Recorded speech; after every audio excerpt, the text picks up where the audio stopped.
Good evening. I am happy to be here speaking in this August forum, WFNS Neuro Rehabilitation and Reconstructive Neurosurgery Committee and AASNS Neurotrauma Committee in this August forum.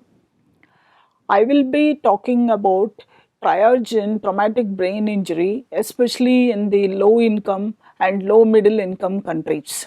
Triage is the process of rapidly and accurately evaluating patients to determine the extent of their injuries and then assign them to the appropriate level of medical care. The goal is to transport all seriously injured patients to medical facilities capable of providing appropriate care while avoiding unnecessary transport of patients without critical injuries to trauma centers. This requires an efficient triage. We have come a long way in management of the neurotrauma patients from the scoop and run and direct transport to a way of resuscitating the patient in order to improve the outcomes. In the older way of managing this patient, the moment the patient is found and somehow he or she is to be transported to the nearest hospital, and in the bargain he would not have a proper resuscitation done, and they would not be adequate surgical facilities or imaging techniques available in the nearest hospital. So quite a lot of time used to be wasted in the management of a seriously injured patient. There would not be adequate neurocritical care support available, and then there would be a delay in the rehabilitation, and there would be so additional medical complications. So, what is the overall outcome? It would be a costly affair, and then the patient would not be properly integrated into the family or into the social system, and then there would be severe disabilities. So, the patient cannot get back to the society in a proper way. In the newer evolved guidelines, and then where the protocols are evolved, then after a proper assessment, the patient would be transported to the level of the hospital as required for the care.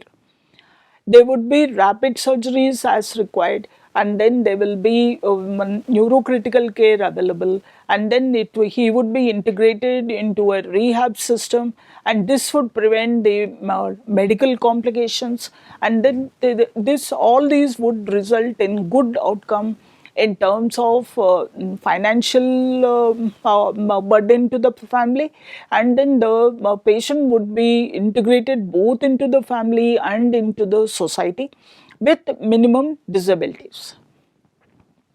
All these are based on evolving scientific guidelines, and then the patient there is a patient tracking system, quality assurance reports, and practice improvements.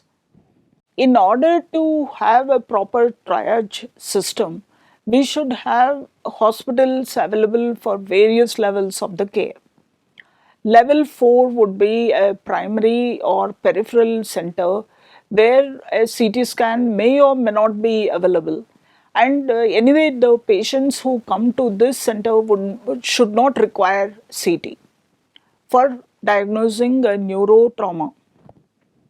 In the level 3, round the clock CT should be available.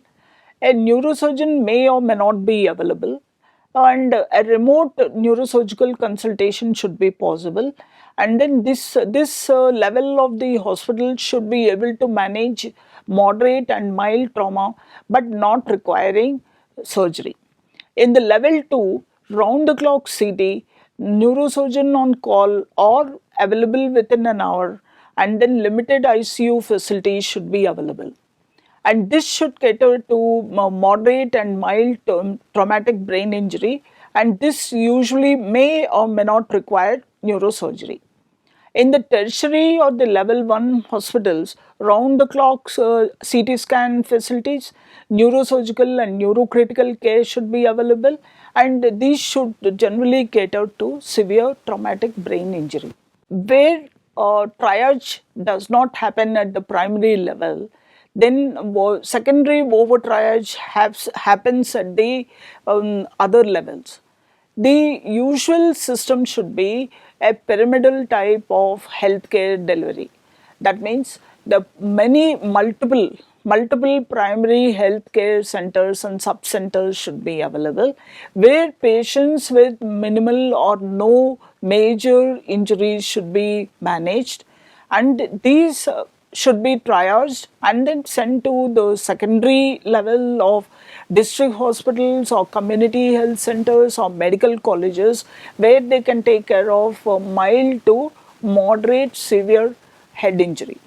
Whereas the tertiary hospitals with specialized hospitals or medical colleges, where extensive care is required for a severe head injury with various protocols in place, neurocritical care is required, then these should be at the apex, and these should be catering to the peripheral centers.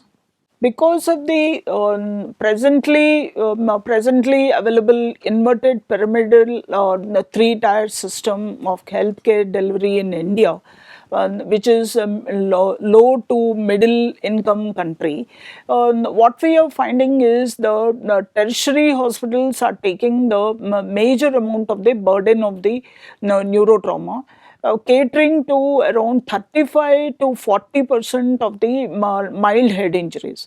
All these patients who do not require surgery, who should have gone to the primary healthcare centers or at best to the secondary healthcare centers, they are all landing up in the tertiary healthcare centers, thereby costing in terms of time lost to catering to the severely head injured. In NIMHANS, which is a tertiary healthcare center, we see about 48% are normal head scans, and surgical intervention is required only for 10% of the footfalls. So there are direct referrals coming directly to the from the scene of injury to the to NIMHANS.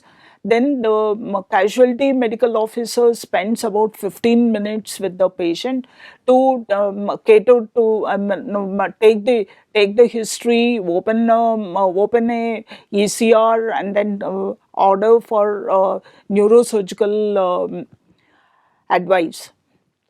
Then 8 minutes later, he undergoes initial evaluation, which again lasts about 16 minutes. Then 37 minutes later, he goes for a testing, head scan, X-ray and laboratory, but which usually lasts less than a minute. Then 32 minutes later, then all these reports are gathered, and then 5 minutes is spent on patient management plan. And if the patient does not require any further management, he is discharged to a general hospital for further management.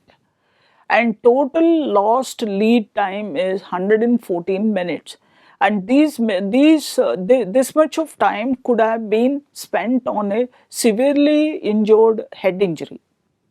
Actually, what what should happen is, in a neurotrauma referral algorithm, what should happen is a patient should be seen at the accident site, and then after assessment and resuscitation continuing, he should be transported to the nearest healthcare facility provider, and detailed entry of the patient information and primary survey as to the neurological assessment, and then at that time it should be determined if the patient is conscious, yes, then you just follow up.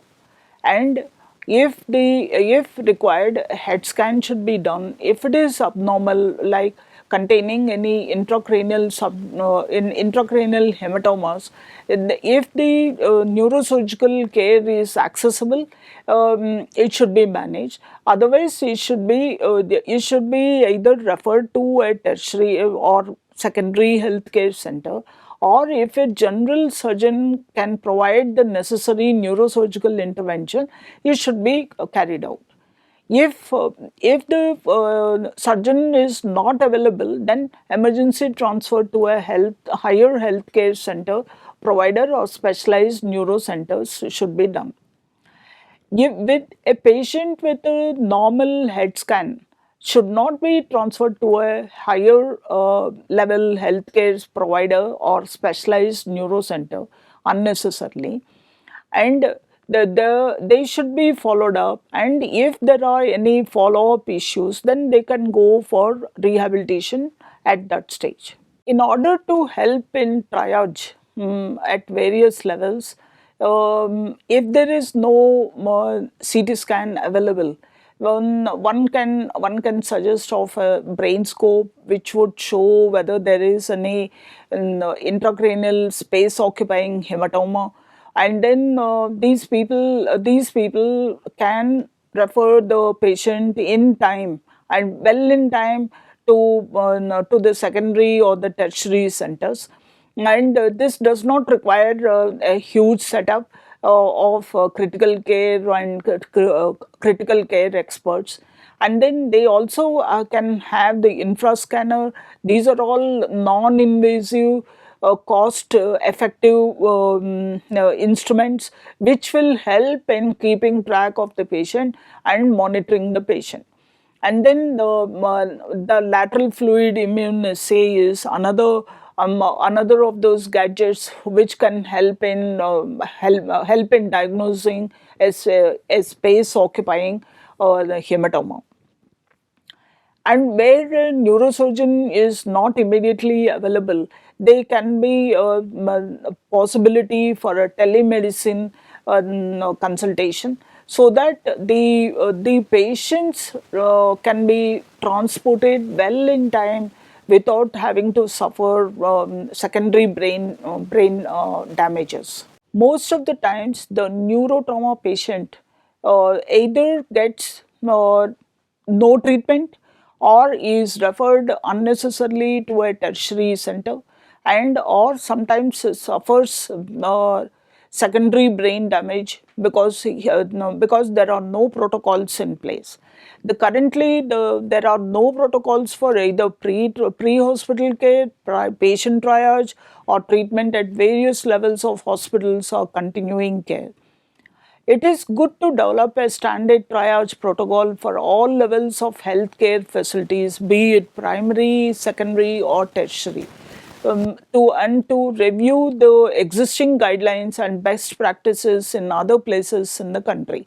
Then put into place easy to follow patient flow, triage infrastructure like rooms, markings, equipment, formats, application, and drugs and manpower in a phased manner in all public and private hospitals in every state, and to identify and train one nurse coordinator for triage in ER of hospitals across the country. Triaging of a new neurotrauma patient is important in where the resources are limited, such as the low income and low middle income countries. The attitude of many of the places is that we do not have a neurosurgeon, we do not have a CT scan, so we do not treat any of them. In the bargain, what happens is the patient suffers secondary brain injuries. So in the there can be protocols for managing a patient by just resuscitation, assess, and then transfer according to the severity of the injury, and then to put into place some of these technologies which are available, which are handy, which are not so costly, which do not require so much of infrastructure, does not require so much of monetary inputs, and then manage the patient. and in a rapidly growing civilization and countries like such as the low income and low middle income countries, where the road traffic accidents take the toll all the time. Many patients die, but few manage to reach the hospital in time. But these we should not be under triaging or over triaging. Thank you.